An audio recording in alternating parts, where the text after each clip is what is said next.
Hi ನಮಸ್ತೆ ಎಲ್ರಿಗೂ ಹೇಗಿದ್ದೀರಾ? ವೆಲ್ಕಮ್ ಟು ಮಾಹಿತಿ ಯೂಟ್ಯೂಬ್ ಚಾನಲ್. ಮಾಹಿತಿ ಯೂಟ್ಯೂಬ್ ಚಾನಲ್ನ ಮತ್ತೊಂದು ವಿಡಿಯೋಗೆ ಸ್ವಾಗತ. ನಾನಿವತ್ತು ನಿಮಗೆ ತಿಳಿಸೋಕೆ ಬಂದಿರೋ ವಿಷಯ ಏನಪ್ಪ ಅಂದರೆ, ಹೊಸ ಸಂವತ್ಸರವು ಕುಂಭ ರಾಶಿಗೆ ಸೇರಿದ ವ್ಯಕ್ತಿಗಳಿಗೆ ಏನೆಲ್ಲ ಬದಲಾವಣೆಯನ್ನು ತರಲಿದೆ, ಈ ಸಮಯದಲ್ಲಿ ಯಾವ ರೀತಿಯ ಎಚ್ಚರಿಕೆ ಕ್ರಮಗಳ ಜೊತೆಗೆ ನೀವು ಯಾವ ಕ್ಷೇತ್ರದಲ್ಲಿ ನಿರ್ಧಾರಗಳನ್ನು ತೆಗೆದುಕೊಳ್ಳಬೇಕು, ಯಾವ ಕ್ಷೇತ್ರ ನಿಮಗೆ ಶುಭದಾಯಕವಾಗಿರಲಿದೆ, ಯಾವ ಕ್ಷೇತ್ರ ಅಶುಭ ಫಲಿತಾಂಶವನ್ನು ನೀಡಲಿದೆ ಎಂಬುದನ್ನು ಇವತ್ತಿನ ವಿಡಿಯೋದಲ್ಲಿ ವಿವರವಾಗಿ ತಿಳಿಯೋಣ. ಕುಂಭರಾಶಿಗೆ ಸೇರಿದ ಜನರಿಗೆ ಶ್ರೀ ಪರಾಭವ ನಾಮ ಸಂವತ್ಸರ ಹೇಗಿರುತ್ತದೆ, ಹಾಗೆ ಈ ರಾಶಿಯವರ ಮೇಲೆ ಗ್ರಹಗಳ ಪ್ರಭಾವ ಹೇಗಿರಲಿದೆ, ಕುಟುಂಬ, ಆರೋಗ್ಯ, ಉದ್ಯೋಗ, ವ್ಯಾಪಾರದಲ್ಲಿ ಏನೆಲ್ಲ ಬದಲಾವಣೆಗಳು ಇರಲಿದೆ ಎಂಬುದನ್ನು ಈಗ ನೋಡೋಣ. ಅದಕ್ಕಿಂತ ಮುಂಚೆ ಯಾರಿನ್ನೂ ಚಾನಲ್ಗೆ ಸಬ್ಸ್ಕ್ರೈಬ್ ಮಾಡಿಕೊಂಡಿಲ್ಲ, ಚಾನಲ್ಗೆ ಸಬ್ಸ್ಕ್ರೈಬ್ ಮಾಡ್ಕೊಳ್ಳಿ. ವಿಡಿಯೋಗೊಂದು ಲೈಕ್ ಮಾಡೋದನ್ನ ಮರ್ತಿದ್ರೆ ವಿಡಿಯೋಗೊಂದು ಲೈಕ್ ಮಾಡಿ. ಹಾಗೆ ಈ ವಿಡಿಯೋನ ನಿಮ್ಮ ಕುಟುಂಬದವರಿಗೆ, ಸ್ನೇಹಿತರಿಗೆ ಮತ್ತು ಕುಂಭರಾಶಿಗೆ ಸೇರಿದ ವ್ಯಕ್ತಿಗಳಿಗೆ ಶೇರ್ ಮಾಡಿ ಮಾಹಿತಿನ ತಿಳಿಸ್ಕೊಡಿ ಅಂತ ಹೇಳ್ತಾ, ಇವತ್ತಿನ ವಿಡಿಯೋ ಕಮೆಂಟ್ ಬಾಕ್ಸ್ನಲ್ಲಿ ಓಂ ಶಂ ಶನೇಶ್ವರಾಯ ನಮಃ ಎಂಬ ಕಮೆಂಟ್ ಮಾಡೋದನ್ನ ಮರಿಬೇಡಿ. ಇಂದು ಪಂಚಾಂಗದ ಪ್ರಕಾರ ಹೊಸ ವರ್ಷವು 2026ರ ಮಾರ್ಚ್ 19ರಂದು ಪ್ರಾರಂಭವಾಗಿದೆ. ಈ ಯುಗಾದಿ 2026ರ ಪಂಚಾಂಗದಲ್ಲಿ ಶ್ರೀ ಪರಾಭವ ನಾಮ ಸಂವತ್ಸರದ ಆರಂಭವನ್ನು ಸೂಚಿಸುತ್ತಿದೆ. ಆದ್ದರಿಂದ ಈ ಇಂದು ಹೊಸ ವರ್ಷವು ಕುಂಭ ರಾಶಿಯಲ್ಲಿ ಜನಿಸಿರುವ ವ್ಯಕ್ತಿಗಳಿಗೆ ಹೇಗಿರಲಿದೆ, ನಿಮ್ಮ ಜೀವನದಲ್ಲಿ ಬದಲಾವಣೆಗಳು ಆಗಲಿದೆ ಎಂಬುದನ್ನು ಈಗ ನೋಡೋಣ. ಅದಕ್ಕಿಂತ ಮುಂಚೆ ಗ್ರಹ ಗೋಚಾರ ಫಲಿತಾಂಶ ನಿಮಗೆ ಏನನ್ನು ಸೂಚಿಸಲಿದೆ ಎಂಬುದನ್ನು ತಿಳಿಯೋಣ. ಧನಿಷ್ಠ ನಕ್ಷತ್ರ 3-4ನೇ ಪಾದ, ಶತಭಿಷ ನಕ್ಷತ್ರ 4 ಪಾದಗಳು, ಹಾಗೆ ಪೂರ್ವ ಭಾದ್ರಪದ ನಕ್ಷತ್ರ 1, 2, 3 ಪಾದಗಳಲ್ಲಿ ಜನಿಸಿರುವ ವ್ಯಕ್ತಿಗಳು ಕುಂಭರಾಶಿಯ ವ್ಯಾಪ್ತಿಗೆ ಬರಲಿದ್ದಾರೆ. ಇನ್ನು ಈ ರಾಶಿಯ ಅಧಿಪತಿಯನ್ನು ನೋಡುವುದಾದರೆ ಶನಿದೇವನಾಗಿದ್ದಾನೆ. ಕುಂಭರಾಶಿಯವರಿಗೆ 2026ರ ಹೊಸ ಸಂವತ್ಸರವು ದೀರ್ಘಕಾಲದ ಕಷ್ಟದ ಸಮಯಕ್ಕೆ ಅಂತಿಮ ಪರೀಕ್ಷೆಯಂತೆ ಇರಲಿದೆ. ನೀವು ನಿಮ್ಮ ಸಾಡೆ ಸಾತಿಯ ಕೊನೆಯ ಹಂತದಲ್ಲಿದ್ದೀರಿ. ನಿಮ್ಮ ರಾಶಿಯಾಧಿಪತಿಯ ಶನಿ ನಿಮ್ಮ 2ನೇ ಮನೆಯಲ್ಲಿದ್ದಾನೆ. ವಿಷಯವನ್ನು ಇನ್ನಷ್ಟು ತೀವ್ರಗೊಳಿಸುತ್ತದೆ. ನಿಮ್ಮ ಜನ್ಮ ರಾಹು ಅಂದರೆ 1ನೇ ಮನೆಯಲ್ಲಿ ರಾಹುವಿನ ಸಂಚಾರ, ಹಾಗೆ ಕಾಳತ್ರ ಸ್ಥಾನದಲ್ಲಿ ಕೇತು ಅಂದರೆ 7ನೇ ಮನೆಯಲ್ಲಿ ಕೇತುವಿನ ಸಂಚಾರವು ಕೂಡ ಡಿಸೆಂಬರ್ವರೆಗೂ ಇರಲಿದೆ. ಈ ತ್ರಿವಳಿ ಹೊಡೆತ ನಿಮ್ಮ ಆರೋಗ್ಯ, ಹಣಕಾಸು ಮತ್ತು ಸಂಬಂಧಗಳ ಮೇಲೆ ಅಪಾರ ಒತ್ತಡವನ್ನು ಹೆಚ್ಚಿಸುತ್ತದೆ. ಇದು ಬದುಕುಳಿಯಲು, ಶಿಸ್ತು ಪಾಲಿಸಲು ಮತ್ತು ಆಧ್ಯಾತ್ಮಿಕ ಶರಣಾಗತಿಯ ಸಂಬಂಧಿತ ವರ್ಷವಾಗಿರಲಿದೆ. ಅದೇ ಸಮಯದಲ್ಲಿ ನಿಮಗೆ ಒಂದು ಶಕ್ತಿಶಾಲಿ ದೈವಿಕ ಹಸ್ತವನ್ನು ನೀಡಲಾಗಿದೆ. ಗುರು ನಿಮ್ಮ 6ನೇ ಮನೆಯಲ್ಲಿ ಉಚ್ಚ ಸ್ಥಿತಿಯಲ್ಲಿ ಜೂನ್ನಿಂದ ಅಕ್ಟೋಬರ್ವರೆಗೂ ತನ್ನ ಸಂಚಾರವನ್ನು ಮಾಡಲಿದ್ದಾನೆ. ಇದು ಸಾಲ, ರೋಗ ಮತ್ತು ಶತ್ರುಗಳ ಜಯಿಸಲು ಶಕ್ತಿಯನ್ನು ನೀಡಲಿದೆ. ವಿಪರೀತ ರಾಜಯೋಗವನ್ನು ಉಂಟು ಮಾಡಲಿದೆ. ಹಾಗಾದರೆ ಗ್ರಹ ಗೋಚಾರ ಫಲಿತಾಂಶವು ಏನನ್ನು ಸೂಚಿಸಲಿದೆ ಎಂಬುದನ್ನು ಈಗ ನೋಡೋಣ. 2026ರ ಹೊಸ ಸಂವತ್ಸರವು ತಾಳ್ಮೆ ಮತ್ತು ಸಹನೆ ಅಗತ್ಯವೆಂದು ಸೂಚಿಸಲಿದೆ. ನಿಮ್ಮ ರಾಶಿಯಾಧಿಪತಿ ಶನಿ 2ನೇ ಮನೆಯಾದ ಮೀನ ರಾಶಿಯಲ್ಲಿ ಈ ಸಮಯದಲ್ಲಿ ತನ್ನ ಸಂಚಾರವನ್ನು ಮಾಡುವುದರಿಂದಾಗಿ ಇದು ಸಾಡೆ ಸಾತಿಯ ಕೊನೆಯ ಹಂತವನ್ನು ಸೂಚಿಸಲಿದೆ. ಇದರ ಸಂಪೂರ್ಣ ಗಮನ ನಿಮ್ಮ ಹಣ ಮತ್ತು ಕುಟುಂಬದ ಮೇಲೆ ಇರಲಿದೆ. ಇದು ಆದಾಯವನ್ನು ನಿಯಂತ್ರಿಸಬಹುದು, ಹಾಗೆ ಖರ್ಚುಗಳನ್ನು ಹೆಚ್ಚಿಸಬಹುದು. ನಿಮ್ಮ ಕುಟುಂಬಕ್ಕಾಗಿ ಭಾರಿ ಜವಾಬ್ದಾರಿಗಳನ್ನು ಕೂಡ ಸೃಷ್ಟಿಸಬಹುದಾಗಿರಲಿದೆ. ಶನಿ ನಿಮ್ಮ 12ನೇ ಅಧಿಪತಿಯೂ ಆಗಿದ್ದಾನೆ. ಈ ಸಮಯದಲ್ಲಿ 12ನೇ ಮನೆ ಅಧಿಪತಿ 2ನೇ ಮನೆಯಲ್ಲಿ ಇರುವುದರಿಂದಾಗಿ ನೀವು ಈ ಸಮಯದಲ್ಲಿ ಎಚ್ಚರಿಕೆಯಿಂದ ಆರ್ಥಿಕ ವಿಷಯದಲ್ಲಿ ನಿರ್ಧಾರಗಳನ್ನು ತೆಗೆದುಕೊಳ್ಳಬೇಕಾಗಿರಲಿದೆ. ಈ ಸಮಯದಲ್ಲಿ ಸೋರಿಕೆ ಬಜೆಟನ್ನು ತಡೆಯುವುದರಿಂದಾಗಿ ಅತ್ಯಂತ ಹೆಚ್ಚಿನ ಶುಭ ಫಲಿತಾಂಶವನ್ನು ಹಾಗೆ ಉತ್ತಮ ರೀತಿಯ ಬದಲಾವಣೆಯನ್ನು ಜೀವನದ ಆರ್ಥಿಕ ವ್ಯವಹಾರಗಳಲ್ಲಿ ನೋಡಬಹುದಾಗಿರಲಿದೆ. ಅದೇ ಸಮಯದಲ್ಲಿ ನೀವು ಬಹಳ ಕಠಿಣವಾದ ರಾಹು ಕೇತು ಅಕ್ಷವನ್ನು ಎದುರಿಸುತ್ತಿದ್ದೀರಿ. ನಿಮ್ಮ 1ನೇ ಮನೆಯಲ್ಲಿ ಅಂದರೆ ಜನ್ಮ ರಾಶಿಯಲ್ಲಿ ರಾಹುವಿನ ಸಂಚಾರ ಡಿಸೆಂಬರ್ 6ರವರೆಗೂ ಇರಲಿದೆ. ಇದರಿಂದಾಗಿ ನಿಮ್ಮ ತೀರ್ಮಾನವನ್ನು ಮುಸುಕುಗೊಳಿಸಬಹುದು, ಆತಂಕವನ್ನು ಹೆಚ್ಚಿಸಬಹುದು, ನಿಮ್ಮನ್ನು ಬಂಡಾಯಗಾರನಾಗಿ ಅಥವಾ ಅಶಾಂತಿಯುತವನ್ನಾಗಿ ಮಾಡಬಹುದು. ನಿಮ್ಮನ್ನು ಯಾರೂ ಅರ್ಥ ಮಾಡಿಕೊಳ್ಳುತ್ತಿಲ್ಲ ಎಂಬ ಭಾವನೆ ನಿಮ್ಮಲ್ಲಿ ಮೂಡಬಹುದು. ಇದೇ ವೇಳೆಯಲ್ಲಿ 7ನೇ ಮನೆಯಲ್ಲಿ ಅಂದರೆ ಸಿಂಹ ರಾಶಿಯಲ್ಲಿ ಕೇತುವಿನ ಸಂಚಾರವು ಡಿಸೆಂಬರ್ 6ರವರೆಗೂ ಇರುವುದರಿಂದಾಗಿ ನಿಮ್ಮ ಜೀವನ ಸಂಗಾತಿ ಮತ್ತು ವ್ಯಾಪಾರ ಪಾಲುದಾರರೊಂದಿಗೆ ದೂರ, ಹಾಗೆ ತಪ್ಪು ತಿಳುವಳಿಕೆ ಅಥವಾ ವೈರ ವೈರಾಗ್ಯವನ್ನು ಸೃಷ್ಟಿಸಬಹುದಾಗಿರಲಿದೆ. ಇನ್ನು ಗುರುವಿನ ಸಂಚಾರವು ನಿಮಗೆ ಒಂದು ದೊಡ್ಡ ಬೆಂಬಲವನ್ನು ನೀಡಲಿದೆ. ವರ್ಷದ ಆರಂಭದಲ್ಲಿ ಗುರು 5ನೇ ಮನೆಯಾದ ಮಿಥುನ ರಾಶಿಯಲ್ಲಿ ತನ್ನ ಸಂಚಾರವನ್ನು ಜೂನ್ 1ರವರೆಗೂ ಮಾಡಲಿದ್ದಾನೆ. ನಿಮ್ಮ ಪೂರ್ವ ಪುಣ್ಯವನ್ನು ಕಾಪಾಡುತ್ತಾನೆ. ಮಕ್ಕಳು, ಓದು, ಸೃಜನಶೀಲತೆ ಮತ್ತು ಬುದ್ಧಿವಂತ ಸಲಹೆಗಳನ್ನು ಬೆಂಬಲಿಸುತ್ತಾನೆ. ಹಾಗೆ ಸುವರ್ಣ ಕಾಲವೆಂದರೆ ಜೂನ್ 2ರಿಂದ ಅಕ್ಟೋಬರ್ 30ರ ಅವಧಿಯನ್ನು ನೀವು ಸುವರ್ಣ ಕಾಲವೆಂದು ಪರಿಗಣಿಸಬಹುದು. ಈ ಸಮಯದಲ್ಲಿ ನಿಮ್ಮ 2ನೇ ಮತ್ತು 11ನೇ ಸಂಪತ್ತು ಅಧಿಪತಿಯಾದ ಗುರು 6ನೇ ಮನೆಯಾದ ಕರ್ಕಾಟಕ ರಾಶಿಯಲ್ಲಿ ಅಂದರೆ ಉಚ್ಚ ಸ್ಥಿತಿಯಲ್ಲಿ ತನ್ನ ಪ್ರವೇಶವನ್ನು ಪಡೆಯುವುದರಿಂದಾಗಿ 6ನೇ ಮನೆಯಲ್ಲಿ ಉಚ್ಚ ಸ್ಥಿತಿಯಲ್ಲಿರುವ ಸಂಪತ್ತಿನ ಅಧಿಪತಿ ಶಕ್ತಿಶಾಲಿ ವಿಪರೀತ ರಾಜಯೋಗವನ್ನು ಹರ್ಷಯೋಗವನ್ನು ಉಂಟು ಮಾಡಲಿದ್ದಾನೆ. ಇದು ಹಳೆಯ ಸಾಲಗಳನ್ನು ತೀರಿಸಲು, ಶತ್ರುಗಳನ್ನು ಮೀರಿಸಲು ಹಾಗೆ ದೀರ್ಘಕಾಲದ ಸಮಸ್ಯೆಗಳಿಗೆ ಪರಿಹಾರವನ್ನು ಪಡೆದುಕೊಳ್ಳಲು ಅತ್ಯುತ್ತಮ ಸಂಚಾರದಲ್ಲಿ ಒಂದಾಗಿರಲಿದೆ. ಇನ್ನು ಸೆಪ್ಟೆಂಬರ್ 18ರಿಂದ ಅಕ್ಟೋಬರ್ 30ರವರೆಗೂ ನೀಚ ಕುಜನ ಸಂಚಾರದಿಂದಾಗಿ ನಿಮ್ಮ 6ನೇ ಮನೆಯಲ್ಲಿ ಉಚ್ಚ ಗುರುವಿನೊಂದಿಗೆ ಸೇರುತ್ತಾನೆ. ಇದು ನಿಮಗೆ ಒಂದು ರೀತಿಯ ನೀಚ ಭಂಗ ರಾಜಯೋಗವನ್ನು ಸೃಷ್ಟಿಸುತ್ತದೆ. ಈ ಸಾಮಾನ್ಯವಾಗಿ ಒಂದು ದೊಡ್ಡ ಸಂಘರ್ಷ, ಕಾನೂನು ಹೋರಾಟ ಅಥವಾ ಆರೋಗ್ಯ ಬಿಕ್ಕಟ್ಟನ್ನು ಸೂಚಿಸುತ್ತದೆ. ಅದು ಅಂತಿಮವಾಗಿ ನಿಮಗೆ ಅನುಕೂಲಕರವಾಗಿ ಮುಕ್ತಾಯಗೊಳ್ಳುತ್ತದೆ. ಒಂದು ದೊಡ್ಡ ಕರ್ಮದ ಹೊರೆಯನ್ನು ನಿವಾರಿಸಿಕೊಳ್ಳಲಿದ್ದೀರಿ. ಇನ್ನು ಅಕ್ಟೋಬರ್ 31ರಿಂದ ಗುರು ನಿಮ್ಮ 7ನೇ ಮನೆಯಾದ ಸಿಂಹ ರಾಶಿಗೆ ಪ್ರವೇಶವನ್ನು ಪಡೆಯಲಿದ್ದಾನೆ. ಕೇತುವಿನೊಂದಿಗೆ ಸೇರಿ ಈ ಗುರು ಕೇತು ಯೋಗ ನಿಮ್ಮ ಮದುವೆ ಮತ್ತು ಪಾಲುದಾರಿಕೆಗಳಲ್ಲಿ ಆಳವಾದ ಆಧ್ಯಾತ್ಮಿಕ ಚೇತರಿಕೆ ಪ್ರಕ್ರಿಯೆಯನ್ನು ಆರಂಭಿಸುತ್ತದೆ. ಆದರೆ ಇದು ಮೊದಲು ನೋವಿನ ಸತ್ಯಗಳನ್ನು ಅರಿಯುವಂತೆ ಮಾಡಲಿದೆ. ಡಿಸೆಂಬರ್ 6, 2026ರಂದು ಒಂದು ದೊಡ್ಡ ಬದಲಾವಣೆಯನ್ನು ನೀವು ನಿಮ್ಮ ಜೀವನದಲ್ಲಿ ಕಾಣಲಿದ್ದೀರಿ. ಜನ್ಮ ರಾಹುವಿನ ಮುಕ್ತಾಯವಾಗಲಿದೆ. ರಾಹು ನಿಮ್ಮ 12ನೇ ಮನೆ ಅಂದರೆ ಮಕರ ರಾಶಿಗೆ ಪ್ರವೇಶವನ್ನು ಪಡೆದು ಕೇತು ನಿಮ್ಮ 6ನೇ ಮನೆಗೆ ಬದಲಾಗುತ್ತಾನೆ. ಇದು 2027ರಲ್ಲಿ ಅತ್ಯಂತ ಹೆಚ್ಚಿನ ಯಶಸ್ಸನ್ನು ಕಾಣುವ ಹಂತಕ್ಕೆ ಇದು ನಾಂದಿಯಾಡುತ್ತದೆ. ವಿಶೇಷವಾಗಿ ಆರೋಗ್ಯ ಮತ್ತು ಶತ್ರುಗಳ ವಿಷಯಗಳಲ್ಲಿ ಅತ್ಯಂತ ಹೆಚ್ಚಿನ ಶುಭ ಫಲಿತಾಂಶವನ್ನು ಪಡೆಯಲಿದ್ದೀರಿ. 2026ರ ಹೊಸ ಸಂವತ್ಸರವು 2ನೇ ಮನೆಯಲ್ಲಿ ಶನಿ ಸಂಚಾರ ನಿಮ್ಮ ಆತಂಕ ಶಕ್ತಿಯನ್ನು ಹೆಚ್ಚಿಸುತ್ತದೆ. 1ನೇ ಮನೆಯಲ್ಲಿ ರಾಹು ನಿಮ್ಮ ಮಾತುಗಳ ಬಗ್ಗೆ ಎಚ್ಚರಿಕೆ ಎಂದು ಸೂಚಿಸಲಿದೆ. 2ನೇ ಮನೆಯಲ್ಲಿ ಶನಿ ಆಹಾರ ಮತ್ತು ಆರೋಗ್ಯದ ಬಗ್ಗೆ ಬಹಳ ಎಚ್ಚರಿಕೆಯಿಂದ ನಿರ್ಧಾರಗಳನ್ನು ತೆಗೆದುಕೊಳ್ಳಬೇಕು ಎಂದು ತಿಳಿಸುವುದರ ಜೊತೆಗೆ 1ನೇ ಮನೆಯಲ್ಲಿ ರಾಹು ತುಂಬ ಎಚ್ಚರಿಕೆಯಿಂದ ಇರಬೇಕೆಂದು ತಿಳಿಸುತ್ತದೆ. ಒಟ್ಟಾರೆಯಾಗಿ ಈ ಸಮಯದಲ್ಲಿ ನೀವು ಬಹಳ ಎಚ್ಚರಿಕೆಯ ಜೊತೆ ನಿರ್ಧಾರಗಳನ್ನು ತೆಗೆದುಕೊಳ್ಳಬೇಕಾಗಿರಲಿದೆ. ಇಲ್ಲವಾದರೆ ಬಹಳ ಕಷ್ಟಕರ ಸಮಯವನ್ನು ಕೂಡ ಎದುರಿಸುವ ಸಾಧ್ಯತೆ ಇರಲಿದೆ. ಹಾಗಾದರೆ ಈ ಎಲ್ಲ ಗ್ರಹ ಸಂಚಾರದ ಪರಿಣಾಮವು ನಿಮ್ಮ ವೃತ್ತಿ, ವ್ಯವಹಾರ, ಆರ್ಥಿಕತೆ, ಆರೋಗ್ಯ, ಶಿಕ್ಷಣ, ಕುಟುಂಬದಲ್ಲಿ ಏನೆಲ್ಲ ಬದಲಾವಣೆಯನ್ನು ತರಲಿದೆ, ಯಾವ ರೀತಿ ಎಚ್ಚರಿಕೆ ಕ್ರಮವನ್ನು ಯಾವ ಸಮಯದಲ್ಲಿ ಯಾವ ಕ್ಷೇತ್ರದಲ್ಲಿ ತೆಗೆದುಕೊಳ್ಳಬೇಕು ಎಂಬುದನ್ನು ತಿಳಿಯೋಣ. ಅದಕ್ಕಿಂತ ಮುಂಚೆ ಯಾರೇನೂ ಚಾನಲ್ಗೆ ಸಬ್ಸ್ಕ್ರೈಬ್ ಮಾಡ್ಕೊಂಡಿಲ್ಲ, ಚಾನಲ್ಗೆ ಸಬ್ಸ್ಕ್ರೈಬ್ ಮಾಡ್ಕೊಳ್ಳಿ. ವಿಡಿಯೋಗೊಂದು ಲೈಕ್ ಮಾಡೋದನ್ನ ಮರ್ತಿದ್ರೆ ವಿಡಿಯೋಗೊಂದು ಲೈಕ್ ಮಾಡಿ. ಮೊದಲಿಗೆ ನಾವು ನೋಡೋಣ ವೃತ್ತಿ ಜೀವನ ಕುಂಭರಾಶಿಯವರಿಗೆ ಏನೆಲ್ಲ ಬದಲಾವಣೆಯನ್ನು ತರಲಿದೆ ಎಂದು. ವೃತ್ತಿ ಜೀವನಕ್ಕೆ ಸಂಬಂಧಿಸಿದಂತೆ ಕೆಲಸವನ್ನು ಮಾಡುವ ಕುಂಭ ರಾಶಿಗೆ ಸೇರಿದ ಜನರು ತಮ್ಮ ಕೆಲಸದಲ್ಲಿ ಒತ್ತಡವನ್ನು ಎದುರಿಸಬೇಕಾಗಿ ಬರಬಹುದು. ಶನಿಯ ಪ್ರಭಾವದಿಂದಾಗಿ ಸಹೋದ್ಯೋಗಿಗಳೊಂದಿಗೆ ಕೆಲವು ವಿಚಾರದಲ್ಲಿ ಮನಸ್ತಾಪ ಉಂಟಾಗಬಹುದು. ಹಾಗೆ ನಿಮ್ಮ ನಿಷ್ಠಾವಂತ ಸ್ವಭಾವವು ನಿಮ್ಮನ್ನು ಕಾಪಾಡಲಿದೆ. ವ್ಯಾಪಾರ ವ್ಯವಹಾರವನ್ನು ಮಾಡುತ್ತಿರುವ ಕುಂಭ ರಾಶಿಗೆ ಸೇರಿದ ಜನರ ಈ ಅವಧಿಯಲ್ಲಿ ಹೂಡಿಕೆಗಳಿಂದ ನಿಧಾನವಾಗಿ ಪ್ರಗತಿಯನ್ನು ಸಾಧಿಸಲಿದ್ದಾರೆ. ಹೊಸ ಪಾಲುದಾರಿಕೆಗೆ ಸಂಬಂಧಿಸಿದಂತೆ ಕೆಲಸವನ್ನು ಮಾಡುತ್ತಿರುವ ಕುಂಭ ರಾಶಿಗೆ ಸೇರಿದ ವ್ಯಕ್ತಿಗಳು ಈ ಸಮಯದಲ್ಲಿ ಉತ್ತಮ ಅವಕಾಶಗಳನ್ನು ಗಳಿಸಿಕೊಳ್ಳಲಿದ್ದಾರೆ. ಈ ಉತ್ತಮ ಯೋಗ ಫಲಗಳಿಂದಾಗಿ ನೀವು ಅತ್ಯಂತ ಹೆಚ್ಚಿನ ಗೌರವ ಮನ್ನಣೆಯನ್ನು ನಿಮ್ಮ ಕ್ಷೇತ್ರದಲ್ಲಿ ಪಡೆಯಲಿದ್ದೀರಿ. ಹಾಗೆ ಹೊಸ ಪಾಲುದಾರಿಕೆ ಸಂಬಂಧಿಸಿದಂತೆ ಕೆಲಸವನ್ನು ಮಾಡುವ ಈ ಸಮಯದಲ್ಲಿ ನೀವು ಅನೇಕ ರೀತಿಯ ವಿದೇಶಿ ವ್ಯಾಪಾರ ವ್ಯವಹಾರಗಳಲ್ಲಿ ವಿದೇಶದಿಂದಾಗಿ ಅತ್ಯಂತ ಹೆಚ್ಚಿನ ಅವಕಾಶಗಳನ್ನು ಪಡೆಯಬಹುದಾಗಿರಲಿದೆ.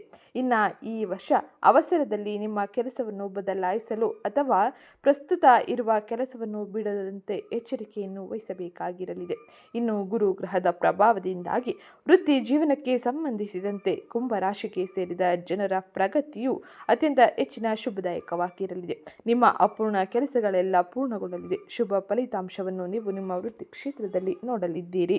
1ನೇ ಮನೆಯಲ್ಲಿ ಜನ್ಮ ರಾಹುವಿನ ಸಂಚಾರದ ಪರಿಣಾಮದಿಂದಾಗಿ ನಿಮ್ಮ ನಡವಳಿಕೆಯನ್ನೇ ದೊಡ್ಡ ಸವಾಲನ್ನಾಗಿ ಮಾಡಬಹುದು.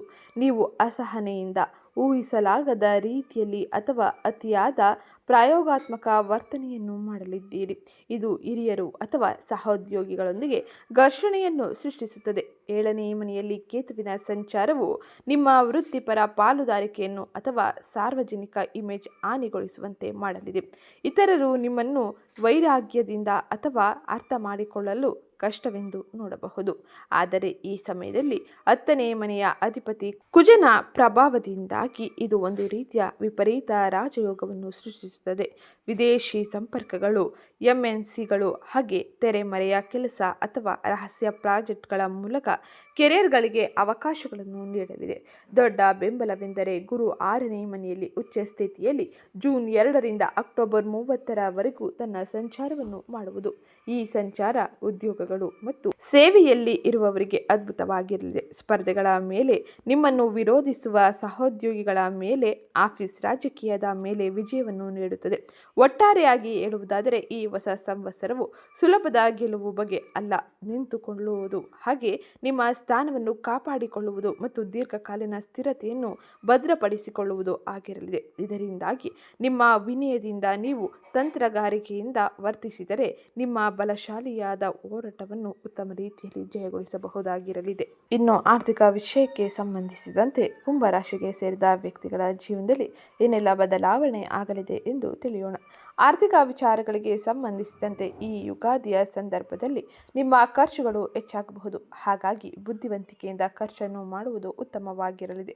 ಪಿತ್ರಾರ್ಜಿತ ಸಂಪತ್ತಿನ ಸಂಬಂಧಿಸಿದ ವಿಷಯಗಳಲ್ಲಿ ನೀವು ಅಪಾರ ಲಾಭವನ್ನು ಪಡೆಯಲಿದ್ದೀರಿ. ಈ ಅವಧಿಯಲ್ಲಿ ನ್ಯಾಯಾಲಯಕ್ಕೆ ಅಥವಾ ಚಿಕಿತ್ಸೆಗೆ ಸಂಬಂಧಿಸಿದಂತೆ ಸ್ವಲ್ಪ ಹಣವನ್ನು ಖರ್ಚು ಮಾಡಬೇಕಾಗಿ ಬರಲಿದೆ. ಇನ್ನು ಈ ವರ್ಷವು ಆರ್ಥಿಕ ವಿಚಾರಗಳಿಗೆ ಸಂಬಂಧಿಸಿದಂತೆ ಕುಂಭರಾಶಿಗೆ ಸೇರಿದ ಜನರಿಗೆ ಲಾಭದಾಯಕವಾಗಿರಲಿದೆ. ನಿಮ್ಮ ಆದಾಯದಲ್ಲಿ ವೃದ್ಧಿಯಾಗುವ ಪ್ರಬಲವಾದ ಅನೇಕ ರೀತಿಯ ಗ್ರಹ ಸಂಚಾರವೂ ಇರಲಿದೆ. ಹಾಗೆ ಹೂಡಿಕೆಯನ್ನು ಮಾಡಬೇಕೆಂದುಕೊಂಡಿರುವ ಕುಂಭರಾಶಿಗೆ ಸೇರಿದ ವ್ಯಕ್ತಿಗಳಿಗೆ ಈ ಅವಧಿ ಬಹಳ ಅನುಕೂಲಕರವಾಗಿರಲಿದೆ. ವಿಶೇಷವಾಗಿ ಈ ವರ್ಷದ ಮಧ್ಯಭಾಗದಲ್ಲಿ ಅಪಾರ ಲಾಭವು ದೊರೆಯಲಿದೆ. ಕುಂಭರಾಶಿಗೆ ಸೇರಿದ ವ್ಯಕ್ತಿಗಳಿಗೆ ಕೆಲ ಗ್ರಹ ಸಂಚಾರದಿಂದಾಗಿ ನಿಮ್ಮ ರಾಶಿಯಾಧಿಪತಿ 12ನೇ ಮನೆಯ ಅಧಿಪತಿಯಾದ ಶನಿ 2ನೇ ಮನೆಯಲ್ಲಿ ಸಂಪತ್ತು ಸ್ಥಾನದಲ್ಲಿ ಇರುವುದರಿಂದಾಗಿ ಪಾವತಿಗಳು ತಡವಾಗಬಹುದು. ಆದಾಯ ನಿಧಾನವಾಗಿ ಅಥವಾ ತಡೆ ಹಿಡಿಯಲ್ಪಡುತ್ತದೆ ಅನಿಸುತ್ತದೆ. ಕುಟುಂಬ ಆರೋಗ್ಯ ಅಥವಾ ಬಾಧ್ಯತೆಗಳಿಗಾಗಿ ತಪ್ಪಿಸಲಾದ ಖರ್ಚುಗಳು ಹೆಚ್ಚಾಗಲಿದೆ. ಅದೇ ಸಮಯದಲ್ಲಿ ಶನಿ ನಿಮಗೆ ಉಳಿತಾಯ, ಬಜೆಟ್ ಹಾಗೆ ದೀರ್ಘಕಾಲೀನ ಯೋಜನೆಗಳಲ್ಲಿ ಶಿಸ್ತು ಕಲಿಯುವಂತೆ ಒತ್ತಾಯಿಸುತ್ತಾನೆ. ಜನ್ಮ ರಾಹುವಿನ ಕಾರಣದಿಂದಾಗಿ ಆರ್ಥಿಕ ವ್ಯವಹಾರಗಳಲ್ಲಿ ರಿಸ್ಕ್ ಇರುವ ಹೂಡಿಕೆಗಳನ್ನು, ಗೆಟ್ ರಿಚ್ ಕ್ವಿಕ್ ಯೋಜನೆಗಳು ಅಥವಾ ಸ್ಪೆಕ್ಯುಲೇಟಿವ್ ಟ್ರೇಡ್ಗಳ ಕಡೆಗೆ ಆಕರ್ಷಿತವಾಗಬಹುದು. ಇದು ಶನಿಯ ಮೇಲ್ವಿಚಾರಣೆಯಲ್ಲಿ ಬಹಳ ಅಪಾಯಕಾರಿಯಾಗಿರಲಿದೆ. ನೀವು ಜೂಜು, ಕುರುಡು ಊಹಾಪೋಹ ಅಥವಾ ದುರಾಸೆಯ ಅಡ್ಡದಾರಿಗಳಿಂದ ಖಂಡಿತವಾಗಿಯೂ ದೂರವಿರಬೇಕು. ದೊಡ್ಡ ಆಶೀರ್ವಾದವೇನೆಂದರೆ ನಿಮ್ಮ 2ನೇ ಮತ್ತು 11ನೇ ಸಂಪತ್ತಿನ ಅಧಿಪತಿಯಾದ ಗುರು 6ನೇ ಮನೆಯಲ್ಲಿ ಜೂನ್ 2ರಿಂದ ಅಕ್ಟೋಬರ್ 30ರವರೆಗೂ ಉಚ್ಚ ಸ್ಥಿತಿಯಲ್ಲಿ ಇರುತ್ತಾನೆ. ಈ ಸಂಚಾರ ಹಳೆಯ ಸಾಲಗಳನ್ನು ಪದ್ಧತಿಯಂತೆ ತೀರಿಸಲು ನಿಮಗೆ ಸಹಾಯ ಮಾಡುತ್ತದೆ. ಸಾಲದಾತರು ಬ್ಯಾಂಕ್ಗಳು ಅಥವಾ ತೆರಿಗೆ ಅಧಿಕಾರಿಗಳೊಂದಿಗೆ ಚರ್ಚೆಗಳಿಗೆ ಬೆಂಬಲ ನೀಡುತ್ತದೆ. ಹಾಗೆಯೇ ನಿಮ್ಮ ಆರ್ಥಿಕ ಹೋರಾಟವನ್ನು ದೀರ್ಘಕಾಲೀನ ಬಲವಾಗಿ ಬದಲಾಯಿಸಲು ಅವಕಾಶಗಳನ್ನು ನೀಡಲಿದೆ.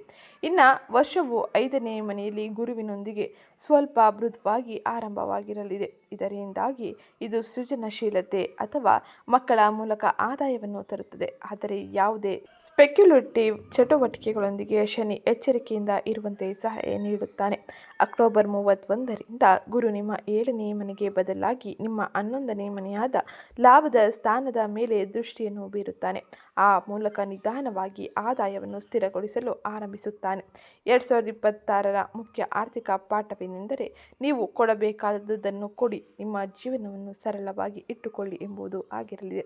ಇದು ಆರ್ಥಿಕ ವ್ಯವಹಾರಗಳಲ್ಲಿ ಪ್ರಮುಖವಾಗಿ ನೀವು ನೋಡುವ ಬದಲಾವಣೆಗಳಾಗಿದ್ದು, ಇನ್ನು ಮುಂದಿನದ್ದಾಗಿ ಕುಟುಂಬ ಸಂಬಂಧಗಳಲ್ಲಿ ಏನೆಲ್ಲ ಬದಲಾವಣೆ ಇರಲಿದೆ, ಯಾವ ರೀತಿಯ ಎಚ್ಚರಿಕೆ ಕ್ರಮವನ್ನು ಈ ಸಮಯದಲ್ಲಿ ವಹಿಸಬೇಕು ಎಂಬುದನ್ನು ತಿಳಿಯೋಣ. ಅದಕ್ಕಿಂತ ಮುಂಚೆ ಯಾರೇನು ಚಾನಲ್ಗೆ ಸಬ್ಸ್ಕ್ರೈಬ್ ಮಾಡ್ಕೊಂಡಿಲ್ಲ, ಚಾನಲ್ಗೆ ಸಬ್ಸ್ಕ್ರೈಬ್ ಮಾಡ್ಕೊಳ್ಳಿ. ವಿಡಿಯೋಗೊಂದು ಲೈಕ್ ಮಾಡೋದನ್ನ ಮರಿಬೇಡಿ.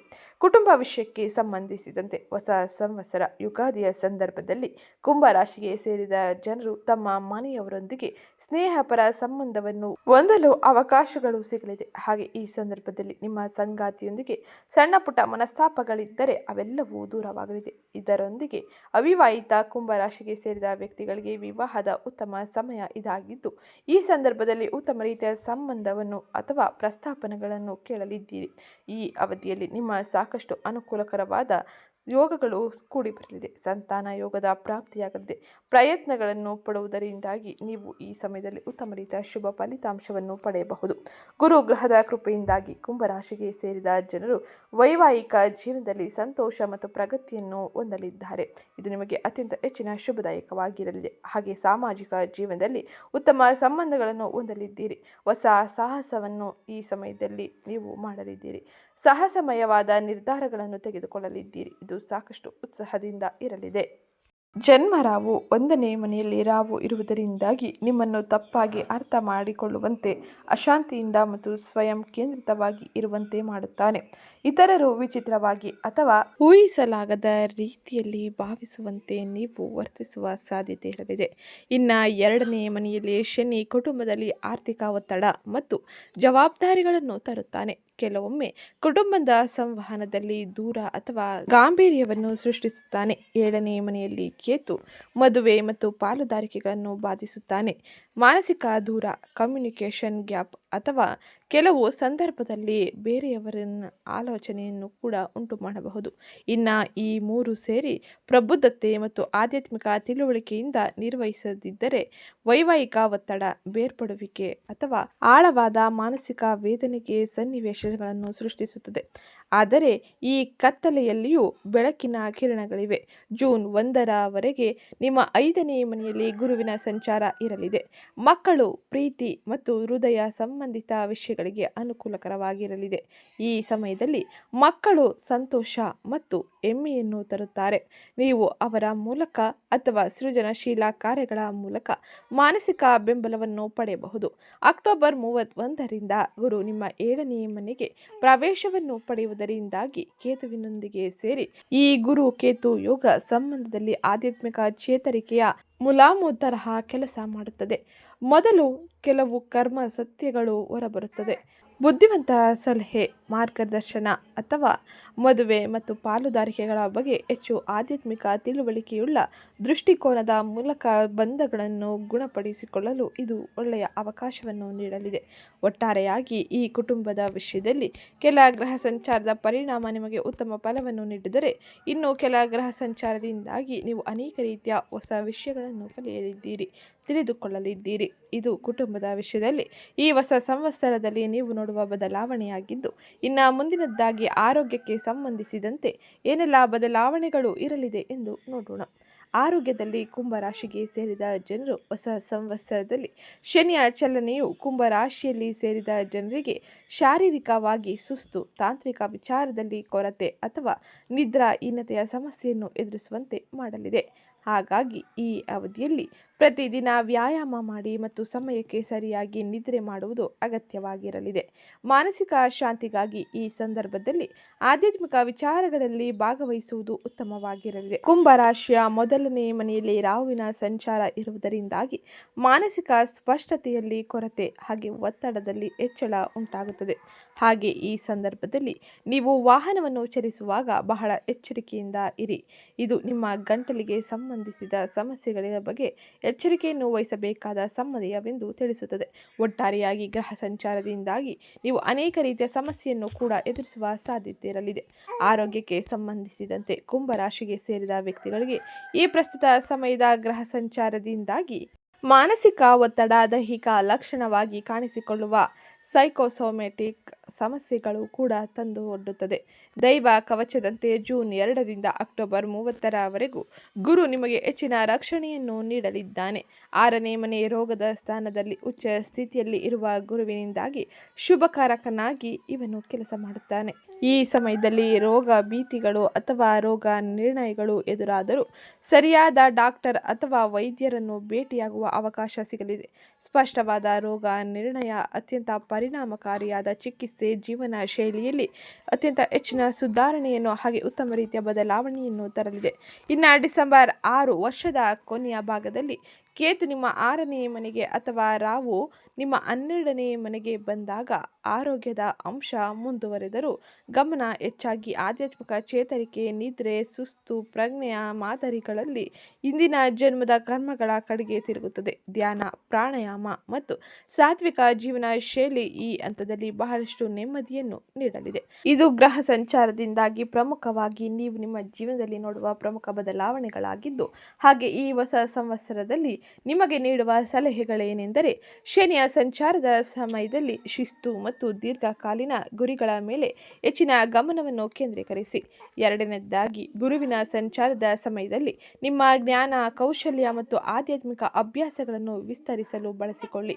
ಈ ಅವಧಿಯಲ್ಲಿ ಹಣಕಾಸಿನ ವಿಷಯವಾಗಿ ಬಹಳ ಜಾಗರೂಕರಾಗಿರಿ, ಅನಗತ್ಯ ಅಪಾಯಗಳನ್ನು ತಪ್ಪಿಸಿ. ಇನ್ನು ಮುಂದಿನದಾಗಿ, ನಿಯಮಿತ ವ್ಯಾಯಾಮ, ಸಮತೋಲಿತ ಆಹಾರದ ಮೂಲಕ ಆರೋಗ್ಯಕ್ಕೆ ಹೆಚ್ಚಿನ ಆದ್ಯತೆ ನೀಡಿ. ತಪ್ಪು ತಿಳುವಳಿಕೆಗಳನ್ನು ದೂರ ಮಾಡಲು ಉತ್ತಮ ರೀತಿಯ ಸಂವಹನವನ್ನು ನಡೆಸುವುದು ಬಹು ಮುಖ್ಯವಾಗಿರಲಿದೆ.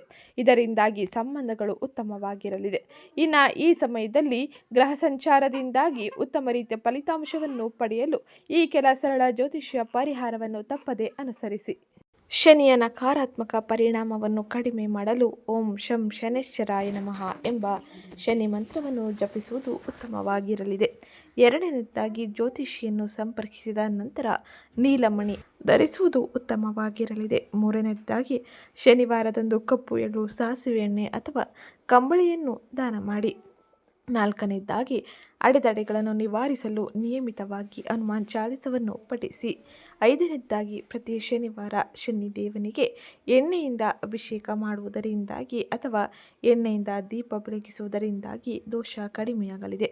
ಇನ್ನು ಪ್ರತಿದಿನ ಓಂ ಹನುಮತೇ ನಮಃ ಮಂತ್ರವನ್ನು ಜಪಿಸುವುದರಿಂದಾಗಿ ಮಾನಸಿಕ ಧೈರ್ಯ ಸಿಗಲಿದೆ. ಇನ್ನು ಕೊನೆಯದಾಗಿ, ನಿಮ್ಮ ಸಾಮರ್ಥ್ಯಕ್ಕೆ ಅನುಸಾರ ಬಡವರು ಅಥವಾ ಅನಾಥರಿಗೆ ಊಟ ಅಥವಾ ಕಪ್ಪು ಬಟ್ಟೆಯನ್ನು ದಾನ ಮಾಡುವುದರಿಂದಾಗಿ ಅವರ ಕಷ್ಟಗಳನ್ನು ಕಡಿಮೆ ಮಾಡಲು ಸಹಾಯಕವಾಗಿರಲಿದೆ. ಇದು ನಿಮಗೆ ಹೆಚ್ಚಿನ ಸಹಾಯಕವಾಗಿರಲಿದೆ. ಇದು ಇವತ್ತಿನ ವಿಡಿಯೋ ಆಗಿತ್ತು. ವಿಡಿಯೋ ಇಷ್ಟ ಆಗಿದ್ದಲ್ಲಿ ವಿಡಿಯೋಗೊಂದು ಲೈಕ್ ಮಾಡಿ, ಚಾನಲ್ಗೆ ಸಬ್ಸ್ಕ್ರೈಬ್ ಮಾಡ್ಕೊಳ್ಳೋದನ್ನ ಮರಿಬೇಡಿ.